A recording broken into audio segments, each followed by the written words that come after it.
त्यावेळेला मला काँग्रेस बरोबर जावं लागेल, त्यावेळेला मी माझं दुकान बंद करीन, माझी शिवसेना मी बंद करून टाकीन म्हणून. आणि त्याच काँग्रेस बरोबर त्याच पुरोगामी तथाकथित पुरोगामी विचारसरणीच्या मंडळींबरोबर जाऊन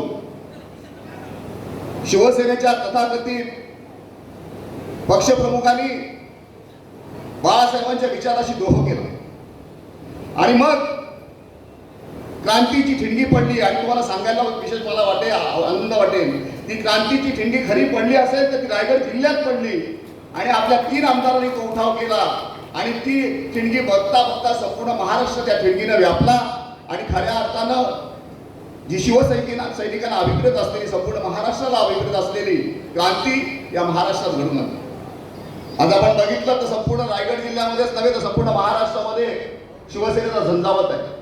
मी गट काय म्हणणार, मी शिंदे गट किंवा उबाटा वगैरे हे बोलत बसणार नाही. शिवसेना आमची आहे, शिवसेनेचा धनुष्यबाण आमच्याकडे आहे, शिवसेनेचं नाव आमच्याकडे आहे. तर शिवसेना खरी ती आमचीच शिवसेना आहे, इतर कुठलीही शिवसेना नाही, आम्हाला ती मान्य नाही. आणि ती शिवसेना घेऊन आम्ही बरोबर चाललेलो आहोत. आज या रायगड जिल्ह्यामध्ये फार मोठी ताकद आज आपल्या शिवसेनेची आहे. तसं पाहिलं तर आम्ही आपण मागणी केलेली आहे सर्व पदाधिकारी आमदार साहेबांकडे सगळ्या आणि नेत्यांकडे की इतकी सीट आम्हाला मिळाली पाहिजे लोकसभेची. परंतु युतीमध्ये संपूर्ण महायुतीमध्ये संपूर्ण महाराष्ट्र देशामध्ये पुन्हा एक नवीन क्रांती घडत असताना काय निर्णय होतील काय नाही होणार याच्याबद्दल आपण साक्षर आहोत. परंतु तोच जो आदेश दिला जाईल पक्षप्रमुखांच्या माध्यमातून, आपल्या नेत्यांच्या माध्यमातून, सिंहसवांचे मानून आपण सर्व मंडळी काम करणार आहोत.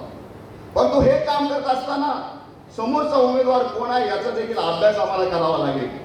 कारण मी स्वतः माझ्याबरोबर आमदार महेंद्रशेठ दळवी, प्रमोदजी घोसाळकर, आम्ही सर्व मंडळींनी राष्ट्रवादीमध्ये 10-12 वर्ष घालवलेली आहे आणि आलेले अनुभव अतिशय हतबल करणारे, जो ज्या ज्या वेळी विश्वासघात झाला तो अतिशय अशा पद्धतीचा विश्वासघात झालेला आहे की दरवेळी म्हणजे एका वेळेला तर आम्ही जिल्हा परिषदेमध्ये निघून गेलो होतो. हार पुढे सगळी व्यवस्था केली होती, फटाक्यांची व्यवस्था केली होती. महेंद्रशेठ जिल्हा अध्यक्ष होऊन खाली उतरणार होते आणि खाली वेगळाच मेसेज आला. सगळे शिवसैनिक त्यावेळेला आम्ही सगळे राष्ट्रवादीमध्ये होतो, सगळे मंडळीचे आमचे पदाधिकारी होते, सगळे निराश झाले, संतापले.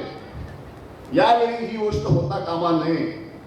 जिल्हा परिषद असो, विधानसभा असो, त्यासाठी आपण मंडळींनी आमचं प्रतिनिधित्व करून आमचं प्रमुख पद ताब्यात घेऊन आपण मंडळींनी जो कोण तथाकथित उमेदवार असेल त्याला बरोबर घेऊन आपण स्वतः सन्माननीय मुख्यमंत्र्यांसमोर मीटिंग करावी आणि त्यांच्याकडून शब्द घ्यावा की जर या लोकसभेच्या निवडणुकीमध्ये शिवसेनेचं सर्व मतदान आणि शिवसेनेची ताकद जी विजयाची ताकद असेल ती तुम्हाला हवी असेल तर येणाऱ्या पुढच्या सर्व निवडणुकांमध्ये शिवसेनेच्या पाठीशी तुम्हाला ताकदीनं आणि खऱ्या अर्थानं विश्वास ठेवून पाठीशी उभं राहावं लागेल. हा शब्द त्यांच्याकडून तुम्हाला घ्यावा लागेल. तरच आम्ही शिवसैनिक आणि आम्ही शिवसेना पदाधिकारी या निवडणुकीमध्ये हिरिरीने भाग घेऊ, मनापासून काम करू. बोलण्यासारखं बरंच आहे. ॲडव्होकेट मनोज शिंदे जे आपले रोह्याचे तालुका प्रमुख आहे, अतिशय आपलं संभाषण केलं. प्रमोद घोसाळकरांनी चांगला आढावा घेतला. बोलण्यासारखं बरंच आहे, बोलणारी मंडळी बरीच आहे. परंतु आता प्रत्येक शिवसैनिकाचं आणि आपल्या शिवसेना पदाधिकाऱ्यांचं काम हे आहे की लोकसभेच्या निवडणुका होतील, ह्या मोठ्या कॉन्सर्वेटिव्ह निवडणुका आहेत त्या होत जातील. परंतु ह्या निवडणुका होत असताना आपल्याला आपली ताकद विधानसभेमध्ये किती आहे, विधानसभेच्या प्रत्येक गणामध्ये किती आहे, पंचायत समितीला आपण काय करू शकू ते आता सिद्ध होणार आहे. जर आपण आपलं मतदान आता अबाधित ठेवून आपण आपली जी उमेद आहे, आपली जी ताकद आहे ती आता आपण या निवडणुकांमध्ये सिद्ध केली तर पुढच्या पंचायत समिती, जिल्हा परिषदेमध्ये आपल्याला झालेल्या चुका कशा दुरुस्त करायच्या आहे त्याचा अभ्यास आता करण्याची वेळ आहे. त्याच्यासाठी लोकसभेकडे जास्तीत जास्त अभ्यासूने पाहिलं पाहिजे, त्या पद्धतीने काम केलं पाहिजे. बोलण्यासारखं बरंच आहे, परंतु बरेच वक्ते बोलणार आहे म्हणून थांबतो. जय हिंद, जय महाराष्ट्र.